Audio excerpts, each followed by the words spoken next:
මම පුංචි කාලේ හිතුවා ලොකු අය මොන වංචාව බොරුව කරත් පුංචි දරුවන්ට විශේෂයෙන් පුංචි දරුවන් සම්බන්ධ දේවල් වලට බොරු කරන්නේ නැතුව ඇති කියලා. හැබැයි මම ටික ටික ලොකු වෙනකොට මට තේරුණා මේ ලෝකෙ මිනිස්සු ලොකුම වංචාව කරන්නේ පුංචි දරුවන්ට කියලා.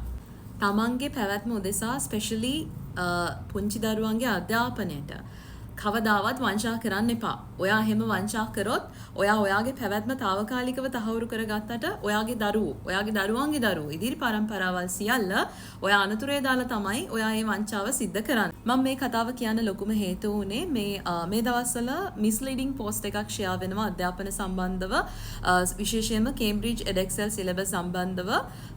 ඉතින් දෙමව්පියෝ කීප දෙනෙක් මට මේක පෞද්ගලිකව ෂෙයා කරලා තිබුණා වගේම මම මෙන්ෂන් කරලා තිබුණා.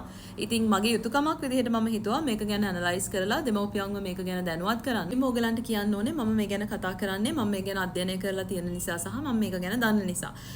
මේ පුද්ගලයා එක තැනකදී මෙන්ෂන් කරනවා ඉන්ටර්නැෂනල් ස්කූල්ස් වලට යන දරුවන්ගේ පර්සනැලිටි එක හොඳ නැහැ කියලා. ඒක කිසිම පදනමක් තියාගෙන කරපු ප්‍රකාශයක් නෙවෙයි. මොකද අපි දකිනවා මම ගුරුවරයෙක් විදිහට මම දකිනවා ඉන්ටර්නැෂනල් ස්කූල්ස් වලට යන දරුවන්ගේ පර්සනැලිටිස් මේ චූටි කාලෙම කොච්චර හොඳට බිල්ඩ් අප් වෙලා තියෙනවද කියලා.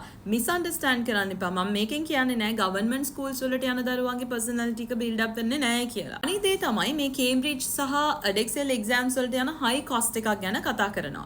සාමාන්‍යයෙන් කේම්බ්‍රිජ් එඩෙක්සෙල් එක්සෑම්ස් වලට දරුවෙක් O level එක්සෑම් එක ගත්තොත් දරුවෙක්ට සාමාන්‍යයෙන් ලක්ෂ 3කට වඩා අඩු මුදලක් තමයි යන්නේ. එක විෂයකට සාමාන්‍යයෙන් 35000 to 40000 වගේ අතර ගාණක් තමයි එක විෂයකට. ඒ වගේම සාමාන්‍යයෙන් දරුවෙක් විෂයන් 5යි අනිවාර්ය තියෙන්නේ. විෂයන් 6ක් හෝ 7ක් කරන්න පුළුවන් එක ඉස්කෝලේ සහ දෙමව්පියන්ගේ කැමැත්ත සහ දරුවාගේ කැමැත්ත මත.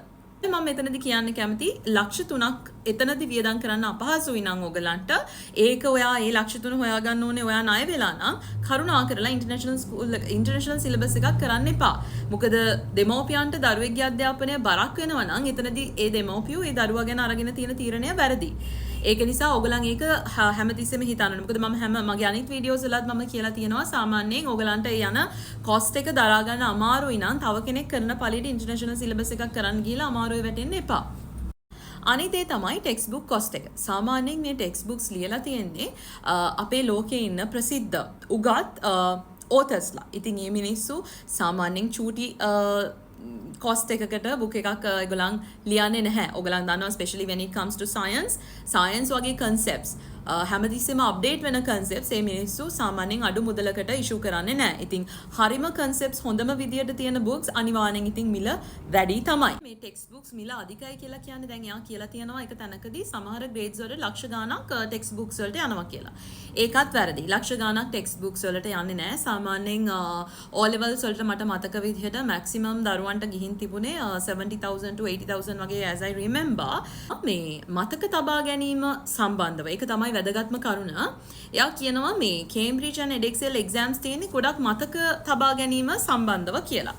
ඉතින් මට එකකින් හිතුණා යා එච්චර කේම්බ්‍රිජ් සහ එඩෙක්සෙල් ගැන දන්නේ නැහැ කියලා. නමුත් දන්නේ නැතුව මම හැමතිස්සෙම කියනවානේ අපි දෙයක් ගැන හරියට දන්නේ නැතුව අපි ඒක ගැන කතා කරන්න නරකයි. මේක මතක තබා ගැනීම සම්බන්ධව දෙයක් නෙමෙයි. මගේ ක්ලාසස් එන දරුවෝ සහ මගේ ක්ලාසස් එන දරුවෝ ඉන්න අම්මලා තාත්තලා දන්නවා මම සයන්ස් වලට අපි මතක තබා ගන්න නම් යන්නේ නැහැ. එහෙම කටපාඩම් කරලා කවදාකවත් මේ සිලබස් එකක් ගොඩ දා ගන්න හරි අමාරුයි. මොකද බුක් එකක් පෙරලා හරි බලනකොට ඔයගලන්ට තේරෙනවා මේක මේ මතක තබා ගැනීමෙන් කරන්න පුළුවන් සිලබස් එකක් නෙවෙයි කියලා සයන්ස් වල. ඇත්ත හොයලා බලලා නිකන් පෝස්ට් එකක් දැක්ක පළියට එහෙම ඔයගලන් කලබල වෙන්න එපා. මොකද ඇත්ත ඊට හාත්පසින්ම වෙනස් වෙන්න පුළුවන්.